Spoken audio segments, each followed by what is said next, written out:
নমস্কার।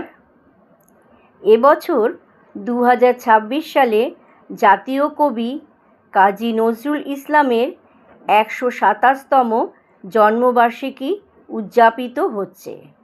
1899 সালের 24শে মে বাংলার 1306 সালের 11ই জ্যৈষ্ঠ ভারতের পশ্চিমবঙ্গের বর্ধমান জেলার চুরুলিয়া গ্রামে তিনি জন্মগ্রহণ করেন। তার জন্মজয়ন্তী উপলক্ষে বাংলাদেশ ও ভারতের বিভিন্ন স্থানে নানা আয়োজন করা হয়ে থাকে। জাতীয় কবি কাজী নজরুল ইসলামের 127তম জন্মবার্ষিকীতে আমি কবি কাজী নজরুল ইসলামের লেখা কবিতা নারীর মধ্যে দিয়ে কবিকে শ্রদ্ধাঞ্জলি নিবেদন করছি। সাম্যের গান গাই, আমার চক্ষে পুরুষ রমণী কোনো ভেদাভেদ নাই। বিশ্বে যা কিছু মহান সৃষ্টি চিরকল্যাণকর, অর্ধেক তার করিয়াছে নারী, অর্ধেক তার নর।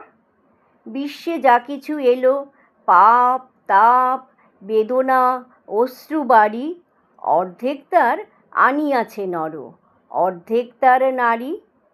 জগতের যত বড় বড় জয়, বড় বড় অভিযান, মাতা ভগ্নী ও বধূদের ত্যাগে হইয়াছে মহীয়ান। কোন রণে কত খুন দিল নর, লেখা আছে ইতিহাসে। কত নারী দিল সিঁথির সিঁদুর, লেখা নাই তার পাশে। কত মাতা দিল হৃদয়ে উপারি, কত বোন দিল সেবা। বীরের স্মৃতি স্তম্ভের গায়ে লিখিয়া রেখেছে কেবা। কোনো কালে একা হয়নি কো জয়ী, পুরুষের তরবারি। প্রেরণা দিয়াছে শক্তি দিয়াছে বিজয় লক্ষ্মী নারী। সে যুগ হয়েছে বাসি, যে যুগে পুরুষ দাস ছিল না কো, নারীরা আছিল দাসী।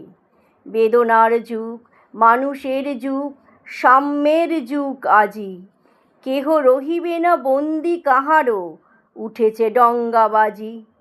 নর যদি রাখে নারীরে বন্দি, তবে এর পর যুগে আপনারই রচা ওই কারাগারে পুরুষ মরিবে ভুগে।